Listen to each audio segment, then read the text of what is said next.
Chaurasia classes में पुनः आप सभी का स्वागत है। आशा है आप सभी अच्छे होंगे और अच्छे से पढ़ाई कर रहे होंगे। आज का एक टॉपिक है हमारा समास।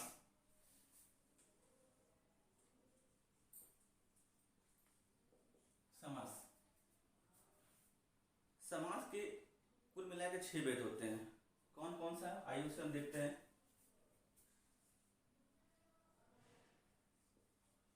पहला तत्पुरुष समास,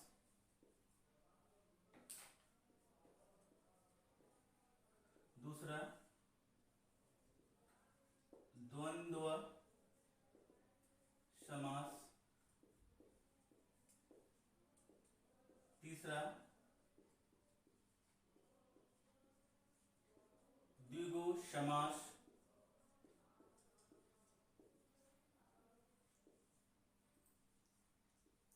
चौथा बहुव्रीहि समास, पांचवा कर्मधारय,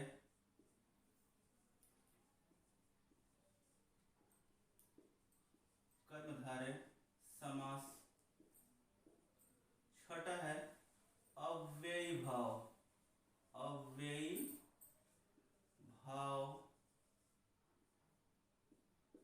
समास।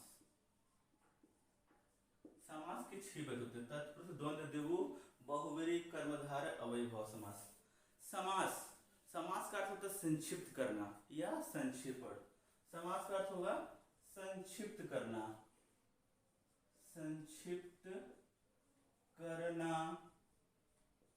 या संक्षेपण।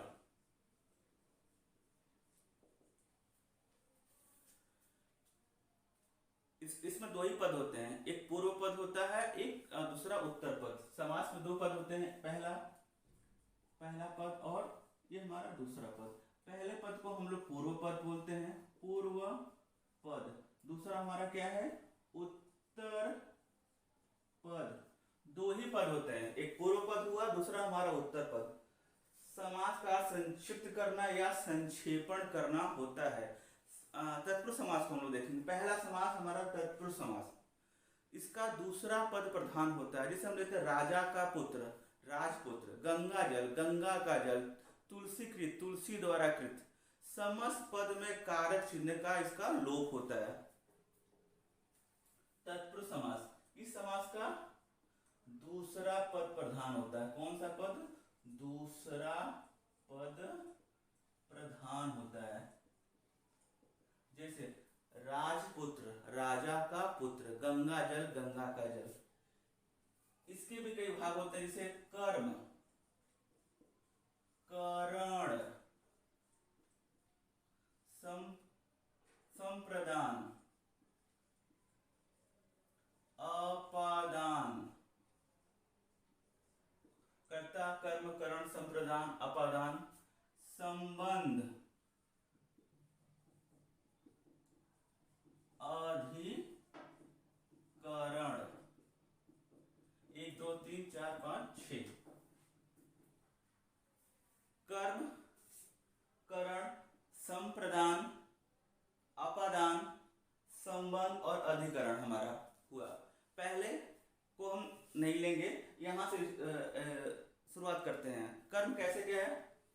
कर्म तत्पुरुष, कर्ता ने के बाद कर्म को करण से संप्रदान के लिए, अपादान से अलग, संबंध का, के, की या रा रे री। अधिकरण में या पर। में और पर तो लेते हैं, मछली पानी में है तो वहां भी अधिकरण होगा। कर्म देखते हैं, इसका एक एग्जाम्पल लेते हैं हम, ग्रामगत या यश प्राप्त। पहला ग्रामगत क्या होगा? ग्राम को गत। ये विभक्ति चिन्ह का क्या होता है? लोप हो जाता है जब हम समस्त पद बनाते हैं ग्रामगत। ग्राम को गत, या एग्जाम्पल और लेंगे, यश प्राप्त, यश को प्राप्त। दूसरा हमारा क्या है, करण तत्पुरुष, रेखांकित, रेखा से अंकित, रेखा से अंकित क्या हो जाएगा, रेखांकित। ये हमारा समस्त पद हुआ, इसका एक कारक चिन्ह का लोप हो जाता है। अब इसके बाद होते संप्रदान। संप्रदान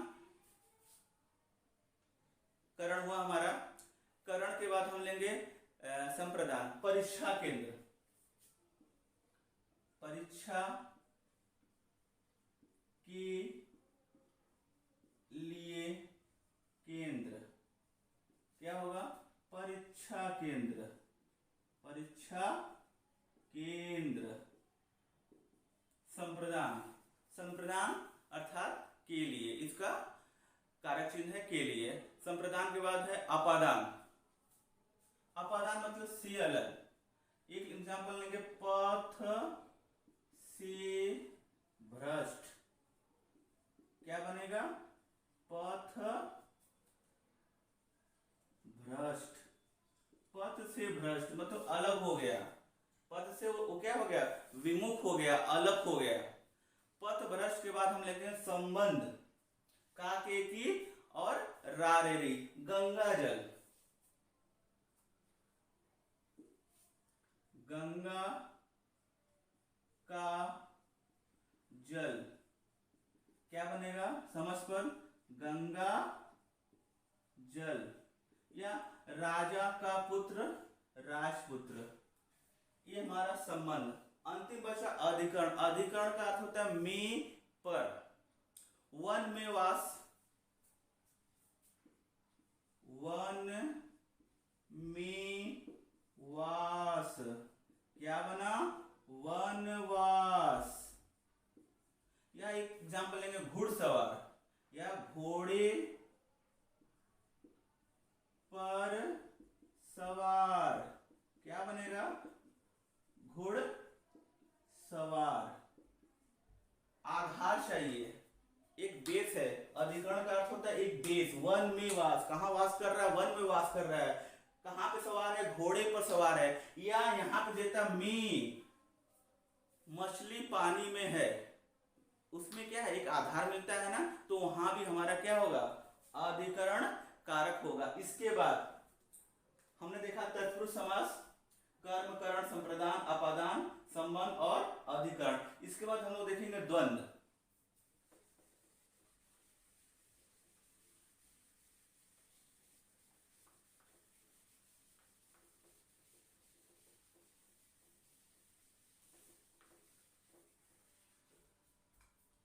द्वंद्व समास, जिस समास का दोनों पद प्रधान हो, पहला भी प्रधान हो और दूसरा भी प्रधान हो, और उसके बीच में योजक का चिन्ह लगता है। योजक चिन्ह क्या है, इसे हम जानते हैं, योजक चिन्ह, योजक चिन्ह लगता है। इस समास में, इस समास का दोनों पद प्रधान होता है। इसमें तो आपका दूसरा पद प्रधान हुआ, इसमें पहला भी प्रधान है और दूसरा भी। इसे हम पूर्व पद बोलेंगे, जैसे मैंने बताया यहाँ पूर्व पद, दूसरा पद प्रधान है अर्थात उत्तर पद। पहले पद को पूर्व पद बोलेंगे और दूसरे पद को उत्तर पद। जिस समास का दोनों पद प्रधान हो और उसके बीच में योजक चिन्ह लगा हो, वहां पे हम उसको हम द्वंद्व समास कहेंगे। जैसे लोटा डोरी या नमक मिर्च।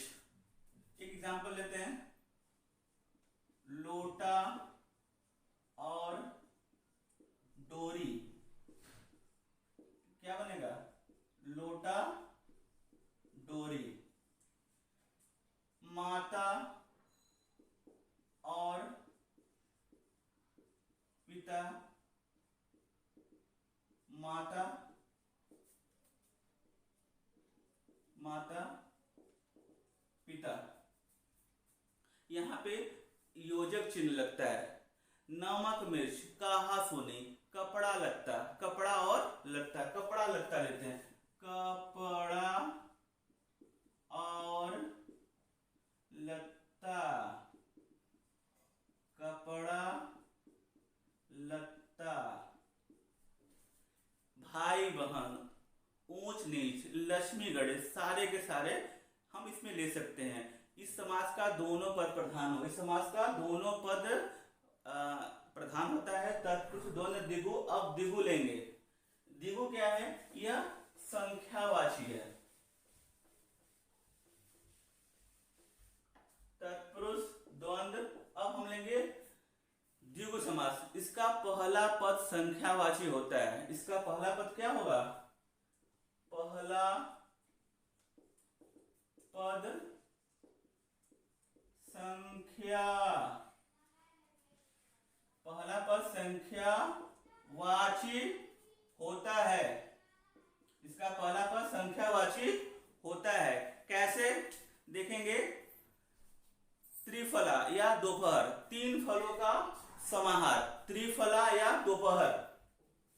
पहला त्रिफला, त्रिफला तीन फलों का समाहार, तीन फलों का समाहार। यहां पे ये त्रिफला, इसका पहला पद संख्यावाची होता है। ठीक इसी प्रकार त्रिफला हुआ, हम लेंगे दोपहर, दो पहरों का समाहार, दोपहर, दोपहर, दो पहरों का समाहार। यहां पे क्या हुआ हमारा? द्विगु। इसका पहला पद क्या होगा? संख्यावाची होगा। तत्पुरुष द्वंद्व द्विगु। अब लेंगे हम लोग बहुव्रीहि समास।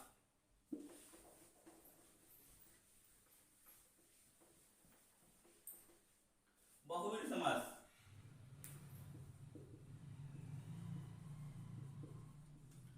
इस समास का कोई पद प्रधान नहीं है, ना पहला पद प्रधान है, ना दूसरा पद प्रधान है। इस समास का कोई मालिक नहीं है, न पहला न दूसरा। बहुव्रीहि समास, जिस समास का कोई पद प्रधान ना हो बल्कि दोनों मिलकर किसी तीसरे की ओर संकेत करे, वहां पे हमारा बहुव्रीहि समास होता है। बहुव्रीहि समास। अब लेंगे लंबोदर। लंबोदर क्या है? लंबा है उदर जिसका, लंबा है उदर जिसका, अर्थात किसका? गणेश जी का। इस समास का कोई पद प्रधान नहीं है, न लंबा है न उदर। किसकी ओर संकेत कर रहा है? गणेश की ओर। इसी प्रकार एक एग्जाम्पल और लेंगे हम लोग, नीलकंठ। नीलकंठ क्या होगा? नीला है कंठ जिसका, किसका कंठ नीला है? किसका कंठ नीला है? हम लेंगे शंकर जी का कंठ क्या है? नीला। नीला है कंठ जिसका, अर्थात शंकर जी का। उसी प्रकार हम लेंगे पीतांबर लेंगे। पीला है अंबर जिसका, किसका अंबर? अर्थात वस्त्र किसका अंबर पीला होगा? ये हमारे श्री कृष्ण जी का। खगेश लेते हैं, जो एग्जाम में पूछता है। खगो का ईश है, मतलब कौन? खगेश। एक बहुत इंपॉर्टेंट है, खगेश। खगो का ईश है जो, अर्थात क्या होगा? गरुड़। ईश मतलब जो खगों का ईश है वो हमारा खगेश होगा। वीणा पाड़ी, वीणा है पाड़ी में जिसके। अब इसके बाद हम लोग लेते हैं तत्पुरुष द्वंद्व द्विगु बहुव्रीहि कर्मधारय। कर्मधारय समास को हम लोग लेंगे इसके बाद।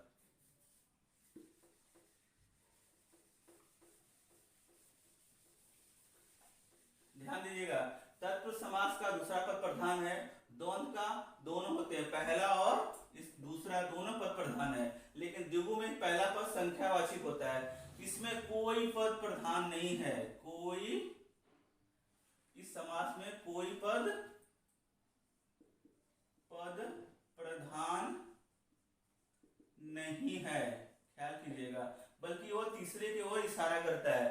कर्मधारय, कर्मधारय समास, इसमें विशेषण विशेष से और उपमेय उपमान होता है। दो है, विशेषण विशेष से और उपमेय उपमान होता है।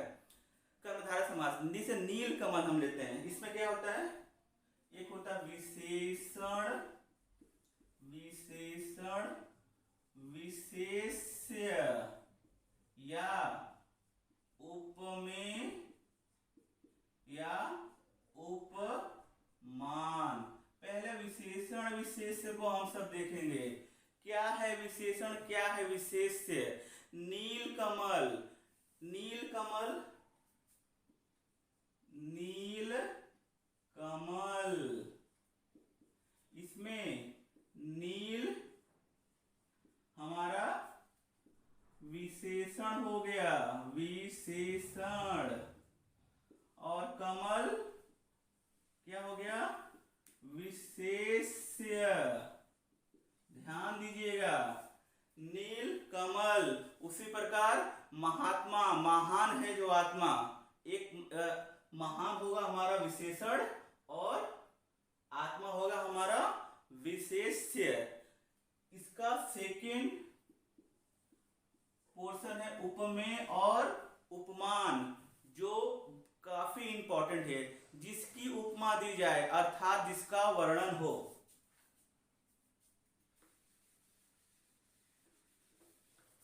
अब हम लोग देखेंगे उपमेय और उपमान। उपमेय,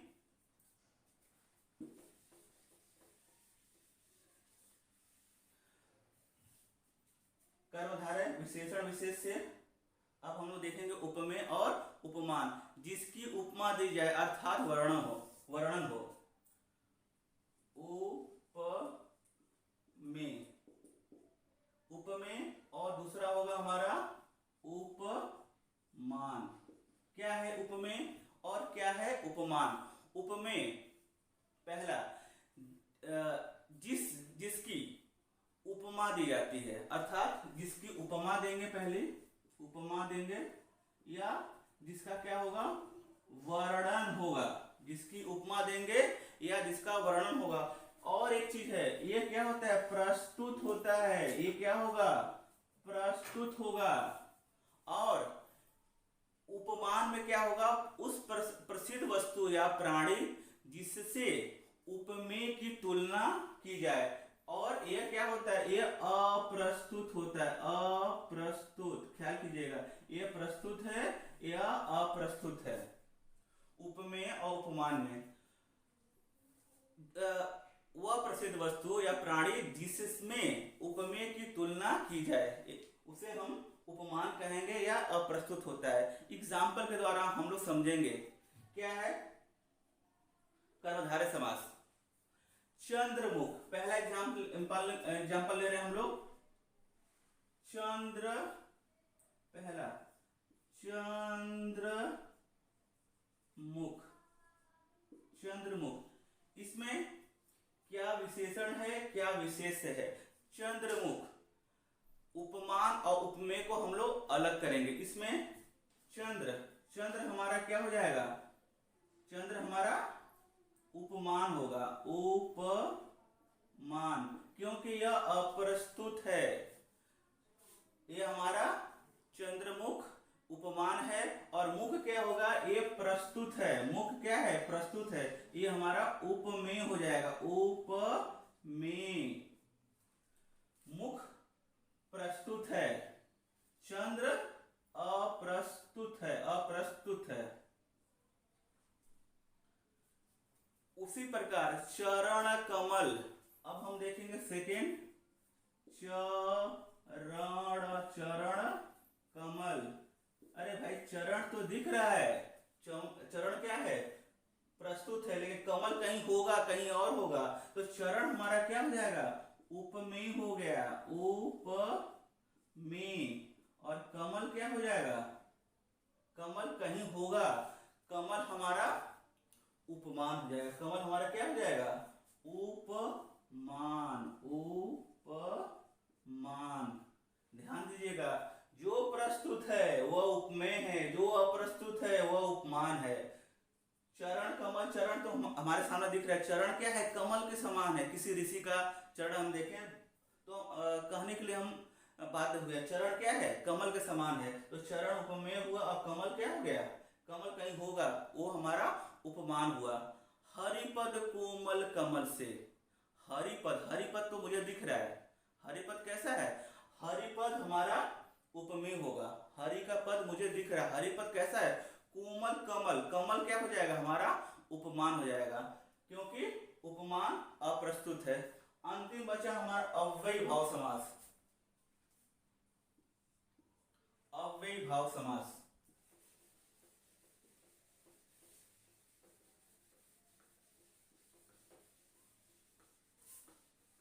अव्ययी भाव समास, अव्यय अर्थात रूप में कोई विकार या परिवर्तन नहीं होता है। अव्यय में क्या होता है, अव्यय का अर्थात ऐसे लेते हैं कि जिसके रूप में कोई विकार या परिवर्तन कदापि नहीं हो, वो हमारा अव्यय होगा। अव्ययी भाव समास, जिसके रूप में कोई विकार या परिवर्तन, कोई चेंजेस नहीं होगा, कोई विकार या परिवर्तन क्या है, कदापि नहीं होता है, उसे हम अव्ययी भाव समास लेते हैं। इसका पहला पद अव्यय हो वही प्रधान होता है। इसका पहला पद क्या होगा, इसका पहला पद अव्यय होता है और वही क्या होगा, वही प्रधान होता है, उसे हम सभी अव्ययी भाव कहेंगे। अब आजीवन, आजन्म, भरपेट, यथाशक्ति, प्रत्येक, एग्जाम्पल लेते हैं। यथाशक्ति अर्थात शक्ति